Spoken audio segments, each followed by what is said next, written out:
Hello guys, welcome back again on ask more computer YouTube channel. मेरा नाम है नवीन और आप सभी का मैं स्वागत करता हूं आज की इस वीडियो के अंदर, जिसमें आज हम जानने वाले हैं HDD वर्सेस SSD के बारे में। तो यहां पर वीडियो को शुरू करने से पहले मैं बताना चाहूँगा इस टॉपिक में हम क्या क्या कवर करने वाले हैं। इसमें हम कंपेरिजन करेंगे HDD वर्सेस SSD के बारे में, जानेंगे दोनों में क्या डिफरेंस है, क्या स्पीड रेट आपको मिलता है, किस कंपनी की आपको मिलती हैं। चलिए वीडियो को शुरू करते हैं। तो दोस्तों, जैसे कि मैंने आपको बताया, आज के इस टॉपिक के अंदर हम जानने वाले हैं SSD के बारे में और HDD। तो यहाँ पर स्टार्ट करते हैं हम सबसे पहले HDD यानी हार्ड डिस्क ड्राइव के बारे में। हार्ड डिस्क ड्राइव बेसिकली आपका एक बहुत पुराना एक टेक्नोलॉजी आज तक हम यूज़ करते हुए आ रहे हैं। इसमें आज जो हमें बेनिफिट मिल जाता है वो यही रहेगा, सबसे पहले कि आपको इसमें स्टोरेज जो मिलता है वो बहुत ज़्यादा हैवी मिल जाता है, वो भी कम प्राइस में, यानी चीप प्राइस में आपको एक ज़्यादा स्टोरेज मिल जाता है जिसे आप ईजिली अपने सिस्टम में यूज़ कर सकते हैं। मल्टीपल टास्किंग के लिए आप इसे यूज़ कर सकते हैं। इसमें भी दो वेरिएंट आते हैं, लैपटॉप हार्ड डिस्क और दूसरा आपका डेस्कटॉप हार्ड डिस्क आती है। हार्ड डिस्क अगर लैपटॉप के मुकाबले चेक की जाए तो थोड़ी बड़ी होती है, बल्कि होती है। वहीं अगर लैपटॉप को अगर चेक करें तो लैपटॉप की जो हार्ड डिस्क होती है बहुत ही सिंपल छोटी होती है। दोनों की ही अगर रीड एंड राइट की स्पीड को अगर चेक किया जाए तो वहाँ पर दोनों ही दो कंडीशन पर आपको मिलती हैं। एक होता है 7200 RPM पर, दूसरा होगा 5200 RPM पर, यानी कि 7200 राउंड पर मिनट और 5200 राउंड पर मिनट। तो जितना ज़्यादा राउंड पर मिनट है उतनी ज़्यादा स्पीड आपको रीड एंड राइट की मिलने वाली है। तो अगर आप 7200 राउंड परचेज करते हैं तो उसकी स्पीड आपको बेटर मिलेगी 5200 राउंड पर मिनट पे। अब ये स्टोरेज वर्क कैसे करती है, इसके अंदर एक डिस्क लगी होती है।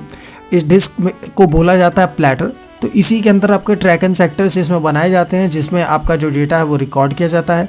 और जब भी आपको कोई भी डेटा की रिक्वायरमेंट होती है तो जस्ट उसके ऊपर ही एक हेड लगा होता है, जो कि आपका जो भी डेटा होता है वो प्लेटर से आपका लेता है या उसमें रीड एंड राइट का काम करता है। तो सारा काम इस तरीके से ही होता है। हार्ड डिस्क में जो सबसे बड़ा ड्रॉबैक आता है वो है उसका प्लेटर और हेड। जब भी कभी आप हार्ड डिस्क में वर्क करते हैं, क्योंकि हार्ड डिस्क लगातार घूमती रहती है, उसके अंदर का जो प्लेटर है वो रेगुलर बेसिस पे घूमता है, तो जो चीज़ें मूवेबल है तो वहाँ पर हीटिंग भी होती है। हार्ड डिस्क में सबसे बड़ा इशू यही है कि उसमें हीटिंग की भी इशू आती है। आप अगर कभी चलते हुए हार्ड डिस्क को टच करेंगे तो वहाँ पर आपको हीटिंग महसूस होगी, जो कि एक बहुत बड़ा इशू है। सेकंड जो प्रॉब्लम इसमें आती है वो है, अगर हार्ड डिस्क रन कंडीशन पर है, आप गलती से अगर आपका डेस्कटॉप से हाथ लग गया तेज़ी से, तो वहाँ पर हार्ड डिस्क में एरर आ जाते हैं, जिसे बोलते हैं बैड सेक्टर एरर। डेटा ले रहा होता है, रीड एंड राइट कर रहा होता है, उस समय पर अगर आप गलती से हार्ड डिस्क को हिला देते हैं, ऐसा कुछ हो जाता है, झटका लगता है अगर हार्ड डिस्क पे, तो वहाँ पर वो जो आपका डेटा था रिकॉर्डर में इशू क्रिएट करता है। तो वहाँ पर बैड सेक्टर उसे बोलते हैं। चलिए बात करते हैं इसकी कंपनियाँ कौन सी हैं। पॉपुलर कंपनी हैं तो वो है WD और सीगेट। WD वेस्टर्न डिजिटल, जो कि एक बहुत ही वर्ल्ड में पॉपुलर है। सीगेट भी सेम। इस तरीके से आपका ये दोनों हार्ड डिस्क बनाने वाली मैन्युफैक्चरर कंपनीज़ हैं जो कि बहुत ही पॉपुलर हैं हार्ड डिस्क बनाने के लिए।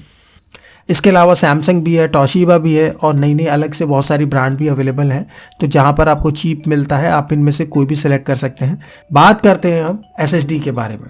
SSD जो कि सॉलिड स्टेट ड्राइव बोले जाता है, जिसे आज के टाइम पर बहुत ही ज़्यादा पॉपुलर है। नंबर 1 रीज़न उसका यही है कि उसके अंदर ऐसा कोई भी प्लेटर या डिस्क नहीं लगती है जो कि किसी हेड के साथ वर्क करती है। उसके अंदर बेसिकली एक चिप लगी होती है, जैसे आजकल एक पेन ड्राइव होती है, पेन ड्राइव के अंदर जो भी डेटा जाता है आता है एक चिप के अंदर स्टोर होता है। उसी तरीके से SSD के अंदर भी एक चिप लगी होती है। तो जब आप इसे मदरबोर्ड से कनेक्ट करते हैं तो जो भी डेटा जाता है वो चिप के थ्रू जाता है। तो उसमें जो स्पीड आपको मिलती है वो हार्ड डिस्क के मुकाबले बहुत ज़्यादा फास्ट होती है, क्योंकि कोई 7200 राउंड पर मिनट घूमने का कोई इशू नहीं है।